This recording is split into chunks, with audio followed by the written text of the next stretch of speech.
खबर आ रही है और बता दें आपको कि ये दिल्ली धमाके में जो विस्फोटक बरामद हुए हैं, बताया जा रहा है उनका इस्तेमाल जो है कई जगह इस्तेमाल करने के लिए उन्हें जो उनकी जांच में बात सामने आई है। हाई ग्रेड विस्फोटक का इस्तेमाल किया गया था इस धमाके में, दिल्ली पुलिस के सूत्रों के हवाले से खबर आ रही है। और धमाके में अमोनियम नाइट्रेट का इस्तेमाल हुआ है। बता दें आपको कनॉट प्लेस मयूर विहार से जो है ये गाड़ी दिखी I-20 कार, और धमाकों से पहले ये गाड़ी जब दिखी उसके बाद ये गाड़ी सीधा चांदनी चौक के पास पहुंची और वहां से लाल किला से जब गुजर रही थी 6:52 पर, तब एक धमाका हुआ। आशंका जताई जा रही है कि एक आत्मघाती धमाका था और आकस्मिक धमाका नहीं था।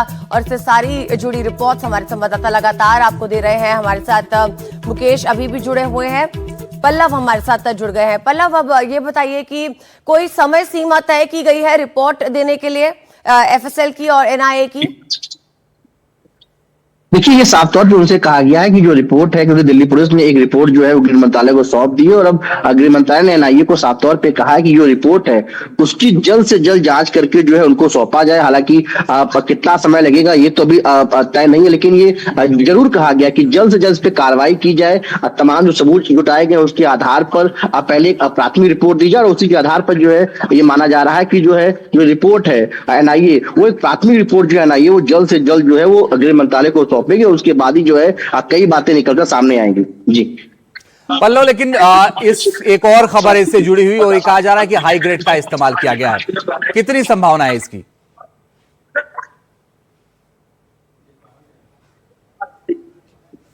पल्लव, ये कहा जा रहा है कि इस धमाके में हाई ग्रेड का इस्तेमाल किया गया, इस बात की कितनी आशंका है?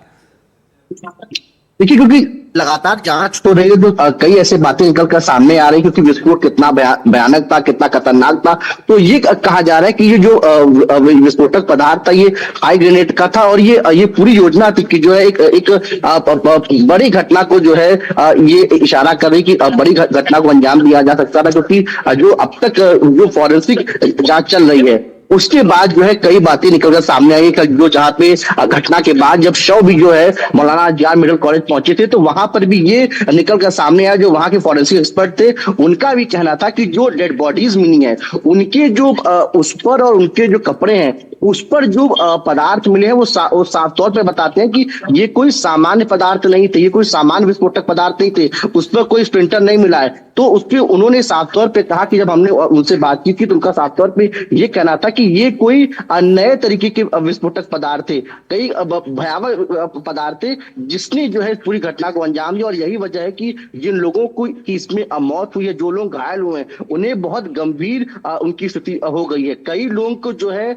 आप समझ सकते हैं कि उनकी जो है इंटीरियर बॉडी पार्ट है वहां पे गंभीर नुकसान हुआ है, कई के सिर पे जो चोट आई है। तो जाहिर तौर पे ये है कि जो विस्फोटक पदार्थ था वो बहुत हाई ग्रेड का था और यही वजह है कि उसका जो नुकसान हुआ है वो बहुत बड़े दायरे में हुआ है।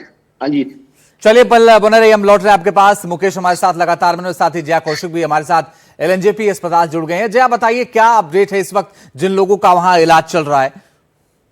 जी अंजित, मैं आपको बता दूं LNJP हॉस्पिटल के बाहर की तस्वीरें आप देख रहे हैं।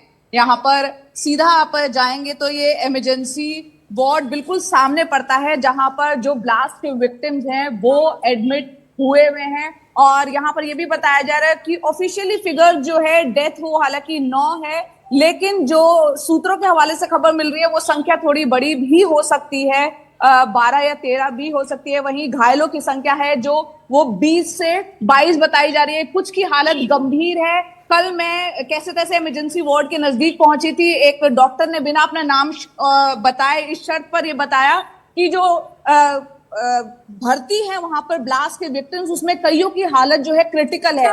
आज हम मॉर्चरी की तरफ गए थे, कल हमने देखा था मॉर्चरी में कई अनआइडेंटिफाइड बॉडीज थे। उनके परिवार जो है वो यहाँ पर आ रहे थे, कोशिश कर रहे थे कि कैसे तैसे उनको शवों को पहचान पाए। बेहद गमगीन माहौल था। और आज की तस्वीरें आप देख सकते हैं किस तरीके से यहाँ बैरिकेडिंग हो रखी है, जो एम्बुलेंस है उनका आना जाना लगा हुआ है। लेकिन एक चीज और है यहाँ पर रंजीत, और आपको बता दें कि जो जनरल पेशेंट हैं आज LNJP जो आ रहे हैं उनको थोड़ी परेशानी आपने इलाज में OPD में जाने के लिए आ रहे हैं, क्योंकि यहाँ पर फिलहाल ये जो मेन रास्ता है इमरजेंसी से अंदर जो तमाम OPD के लिए लोग जाते हैं उनके लिए अभी बंद है। तो उन्हें काफी घूम के जाना पड़ रहा है या उन्हें पता नहीं चल पा रहा वो किधर जाए।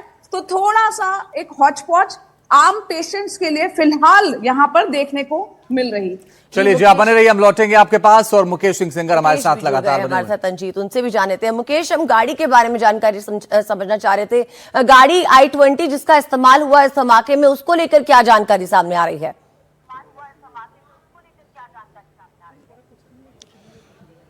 देखिए, बिल्कुल जो i20 गाड़ी है वो 29 अक्टूबर को जो फरीदाबाद में जो तारीख है उसके नाम पर गाड़ी को खरीदा गया और तारीख जो है पुलवामा का रहने वाला है और 29 नवंबर को ही गाड़ी का जो पॉल्यूशन सर्टिफिकेट है बनवाया गया और उसके बाद जो उमर मोहम्मद है, उमर मोहम्मद ने इस गाड़ी का इस्तेमाल किया और अल फलाह यूनिवर्सिटी के अंदर जहां पर मुजम्मिल शकील की गाड़ी खड़ी हुई थी उसी गाड़ी के बगल में जो i20 गाड़ी है उसको उमर मोहम्मद ने खड़ा किया। 10 दिन तक ये गाड़ी खड़ी रही और 10 नवंबर की सुबह जब ये पूरा सिंडिकेट पकड़ा गया जिसमें जो उमर के बाकी साथी थे वो गिरफ्तार कर लिए गए और 2900 किलो विस्फोटक बरामद हुआ। उसके बाद तुरंत जो उमर मोहम्मद है वो गाड़ी लेकर निकला। सुबह करीब 6:30 बजे वो गाड़ी लेकर वहां से निकल गया था। सुबह 8:10 पर वो बदरपुर बॉर्डर के टोल प्लाजा पर नजर आ रहा है गाड़ी निकालते हुए, जिसमें उसने मास्क पहना हुआ है। और उसके बाद जानकारी मिली कि सुबह करीब 8:20 पर वो जो ओखला इंडस्ट्रियल एरिया है वहां पर जो पेट्रोल पंप है वहां पर पेट्रोल भरवाता हुआ दिखाई दिया। उसके बाद वो कनॉट प्लेस गया, मयूर विहार गया और उसके बाद दोपहर करीब 3:18 पर जो लाल किले की पार्किंग है जहां पर मैं खड़ा हूं, हालांकि यहां पर विस्फोट हुआ था लेकिन इसके पीछे पार्किंग है, उस पार्किंग के अंदर उसने दोपहर 3:18 पर गाड़ी खड़ी की और 3 घंटे तक वो पार्किंग के अंदर ही बैठा रहा। 1 सेकेंड के लिए भी वो पार्किंग से बाहर नहीं निकला। ये जो सवाल पूछने में जा रहा हूं ये जांच के बाद पता चलेगा, लेकिन फिर भी लोगों के जहन में एक सवाल है मुकेश की गाड़ी घूमती रही मयूर विहार से लेकर के अक्षरधाम तमाम जगहों पर, फिर लाल किले पर जाकर के ब्लास्ट होता है। ब्लास्ट किया गया या ब्लास्ट हो गया? या ऐसा भी लगता है मुकेश कि इसके निर्देश जो है फरीदाबाद मॉड्यूल से मिले थे? देखिए, कुछ जो अभी तक की जांच एजेंसियां हैं वो ये बता रही हैं कि ब्लास्ट जो है अचानक हुआ, क्योंकि जैसे ही उसके साथी पकड़े गए उमर मोहम्मद पैनिक में आ गया, उसने गाड़ी में विस्फोटक रखा और वो दिल्ली के तमाम इलाकों में घूमता रहा। लेकिन लाल किले के पास जहां पर मैं खड़ा हूं, ये लाल किले का मुख्य द्वार है जहां पर ये सामने देखिए यहां पर काम चल रहा है और लाल किले के मेन गेट के सामने जो ठीक बगल में जो कैरिज वे है, आप देख सकते हैं कि गेट के ठीक बगल में जो कैरिज वे है उस कैरिज वे पर गाड़ी में मूविंग कार के अंदर ब्लास्ट हुआ है। मूविंग कार के अंदर ब्लास्ट की घटनाएं बहुत कम आपने सुनी होंगी। इजराइल एम्बेसी की गाड़ी थी उसमें मूविंग कार में ब्लास्ट हुआ था, हालांकि उसमें मैग्नेटिक बॉम्ब लगाया गया था, लेकिन यहां पर मूविंग कार में ब्लास्ट हुआ और विस्फोटक भी गाड़ी के अंदर रखे हुए थे। तो बहुत सारे सवाल हैं। हालांकि एजेंसियां अभी ये दावा कर रही हैं कि ये एक्सीडेंटल ब्लास्ट है, लेकिन इसके पीछे वजह क्या है, आखिर वो इतना विस्फोटक लेकर क्यों चल रहा था, ये ऐसे बहुत सारे सवाल हैं जिनके जवाब बाकी हैं। आखिर विस्फोटक का लेकर चलने के साथ साथ ये ब्लास्ट हुआ कैसे, यहाँ पर क्या उसने कोई बॉम्ब तैयार किया था, क्या कोई आईडी तैयार की थी? हम लौटेंगे मुकेश, एक और जानकारी सामने आई i20 कार से जुड़ी हुई एक सीसीटीवी फुटेज सामने आया है। सीसीटीवी फुटेज में दिख रहा है कि डॉक्टर उमर बैग के साथ एक साथी भी है उनके साथ, जो सीसीटीवी फुटेज में दिख रहा है। बैग वाला शख्स तारिक बताया जा रहा है, कश्मीर का रहने वाला है तारिक और फरीदाबाद के सेक्टर 33 का ये सीसीटीवी फुटेज है। तो i20 कार से जुड़ी हुई ये सीसीटीवी फुटेज और सीसीटीवी फुटेज में डॉक्टर उमर बैग के साथ उसका एक साथी भी जिसकी पहचान तारिक के नाम से हुई है। मुकेश हमारे साथ जुड़े हुए हैं। मुकेश, जो लोग पकड़े गए हैं डॉक्टर आदिल, डॉक्टर शाहीन और मुजम्मिल, गिरफ्तारी के बाद क्या उनसे कुछ बातें निकलकर सामने आई हैं? देखिए, ये जो सीसीटीवी फुटेज है ये 29 अक्टूबर का है, जब इन लोगों ने गाड़ी को परचेज किया था। परचेज करने के बाद ये पॉल्यूशन का सर्टिफिकेट बनवाने गए थे और वहीं पर जो सीसीटीवी कैमरे लगे हैं फरीदाबाद में, वहीं पर ये फुटेज कैप्चर हुआ है, जिसमें 2 लोगों की पहचान ऑलमोस्ट कंफर्म हो गई है। एक तो उसमें उमर मोहम्मद है और दूसरा मुजम्मिल शकील है। तीसरा जो लंबा सा आदमी है जिसकी दाढ़ी है वो अभी तक कहा जा रहा है कि तारिक है, हालांकि एजेंसियों ने अभी कंफर्म नहीं किया है, लेकिन 2 लोगों की पहचान बिल्कुल कंफर्म हो गई है। और तीसरा ये माना जा रहा है क्योंकि तारिक है, क्योंकि पुलवामा के रहने वाले तारिक के नाम पर गाड़ी को परचेज किया गया था, गाड़ी को खरीदा गया था और फिर ये गाड़ी जो है अल फलाह यूनिवर्सिटी में पार्क कर दी गई थी। तो क्या ये गाड़ी केवल विस्फोट करने के लिए खरीदी गई थी, इसको भी लेकर जांच कर रही है, क्योंकि गाड़ी खरीदने के बाद गाड़ी का कहीं प्रयोग नहीं किया गया। गाड़ी 10 दिन तक अल फलाह यूनिवर्सिटी में खड़ी रही, तो क्या गाड़ी को केवल ब्लास्ट करने के लिए खरीदा था, इसको लेकर जो एजेंसियां हैं वो लगातार जांच कर रही हैं। एनआईए पूरे मामले की जांच कर रही है। जहां से जिस कार डीलर ने इस गाड़ी को खरीदने में हेल्प की है, उस कार डीलर को भी पुलिस ने डिटेन कर लिया है, उससे पूछताछ की जा रही है। तो काफी ये बड़ा नेटवर्क है जिसमें उत्तर प्रदेश से लेकर महाराष्ट्र तक इस पूरे सिंडिकेट के तार फैले हुए हैं। और सबसे बड़ी जो भूमिका निकल कर सामने आ रही है,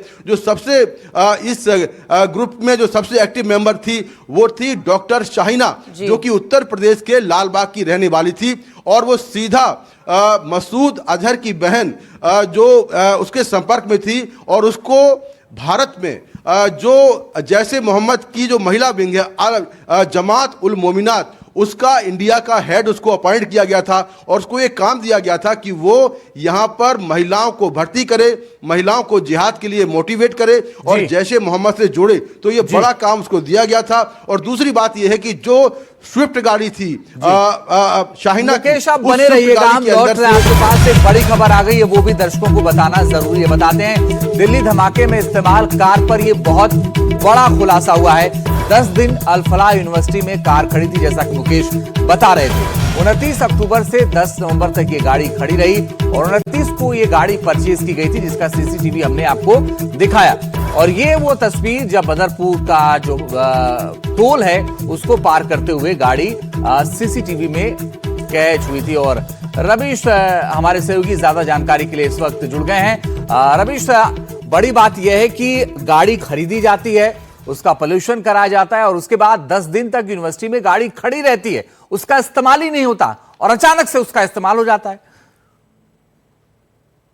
जी बिल्कुल, क्योंकि उस गाड़ी को धमाके के लिए प्रयोग करना था। यही वजह है कि आप देखिए कि 29 तारीख को ये गाड़ी खरीदी गई और उसके बाद में उसी दिन पीयूसी से प्रदूषण की जांच करवाई गई और फिर ये गाड़ी सीधे जो है वो अल फलाह यूनिवर्सिटी में लेकर गई और फिर वहां पर पार्किंग में खड़ी कर दी गई।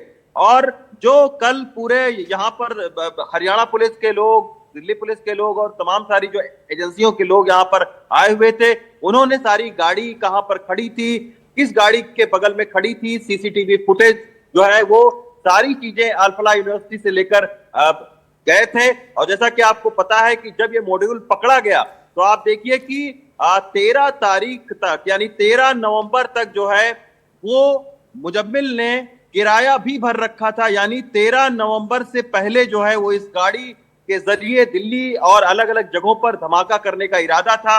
यही वजह रही कि उसने अपने मकान मालिक से बोला कि 13 तारीख तक उसने एडवांस का किराया दिया। तो जाहिर सी बात है कहीं ना कहीं पूरे नेटवर्क के जो तार हैं वो कई सारी जगहों से जुड़े हुए हैं। अब आप सोचिए कि पीयूसी में जहां पर प्रदूषण की जांच करवाई गई, उसके जो संचालक जिसने जांच की थी उससे भी कल हरियाणा पुलिस उसको भी लेकर गई है, क्राइम ब्रांच की टीम, और फिर उससे भी पूछताछ कर रही है कि आखिर कौन कौन लोग साथ में थे जब ये प्रदूषण की जांच हुई, गाड़ी के अंदर कौन लोग थे। और जहां पर ये प्रदूषण की जांच हुई है उसके ठीक पीछे वो रॉयल कार जोन है जहां से ये कार को खरीदा गया और जो जिसने खरीदवाया सोनू नाम का शख्स, उसको भी परसों जो है वो सुबह हरियाणा पुलिस और दिल्ली पुलिस के ज्वाइंट ऑपरेशन में सोनू नाम के शख्स को पकड़ा गया। कल उसके दफ्तर भी हम लोग गए थे, पूरे दफ्तर से सीसीटीवी फुटेज की फुटेज वहां से जब्त की गई है, तमाम सारे वहां कंप्यूटर लगे थे, उसके भी हार्ड डिस्क को ले लिया गया है और सोनू से भी पूछताछ चल रही है। हरियाणा में तकरीबन 2 दर्जन के आसपास लोगों को हिरासत में लिया गया है, उनसे अलग अलग जगह पर पूछताछ चल रही है। कई और खुलासे आज हो सकते हैं। अल फलाह यूनिवर्सिटी के अगर हम बाहर की बात करें तो यहाँ पर भी आज कई सारी पुलिस की टीमें पहुंचने की संभावना है, क्योंकि हरियाणा पुलिस के अभी कुछ लोगों से मेरी बात हो रही थी, उनका ये कहना है कि तमाम ऐसे जो डॉट्स हैं उनको जोड़ना जरूरी है। अब आप देखिए कि घबराकर वो 10 नवंबर को ये कार निकालता है और फिर 7:30 बजे के आसपास में फरीदाबाद के जो एशियन हॉस्पिटल है वहां की सीसीटीवी फुटेज मौजूद है, वहां से निकलती है और फिर तकरीबन 8:13 पर जो फरीदाबाद और बदरपुर का टोल है वहां से ये गुजरती है और फिर तकरीबन 1000 के करीब में जो सीसीटीवी फुटेज हैं उनको 600 से ज्यादा जो पुलिसकर्मी है, हरियाणा पुलिसकर्मी और दिल्ली पुलिसकर्मी, वो सारे उसको देखते हैं और फिर इसको कनेक्ट करते हैं कि कैसे ये रेड फोर्ट के पार्किंग में पहुंचा और फिर क्या ये विदेशी हैंडलर के टच में था क्योंकि 3 घंटे तक ये वहां पर पार्किंग में रेड फोर्ट के पार्किंग में खड़ा रहता है और फिर जब इसको निर्देश कहीं से मिलता है तो फिर ये बम ब्लास्ट होता है। तो अब सारे डॉट्स को कनेक्ट कर रही है। आज आप देखिएगा और कई सारी जगहों पर इन्वेस्टिगेशन हो सकती है क्योंकि इसके जो तार हैं वो फरीदाबाद से लेकर दिल्ली तक जुड़े हुए हैं और दिल्ली से लेकर पुलवामा तक इसके तार जुड़े हुए हैं। तो इसमें देखिएगा कि कुछ और लोगों से भी पूछताछ हो सकती है, कुछ और लोग इसमें गिरफ्तारी हो सकती है। आज जी रवीश, आपके पास लौटेंगे। एक खबर अपने दर्शकों को दे दे, दिल्ली में धमाके के बाद से ही सुरक्षा एजेंसियां अब इस पूरी साजिश की तह तक जाने के लिए लगातार कार्रवाई करती हुई नजर आ रही है।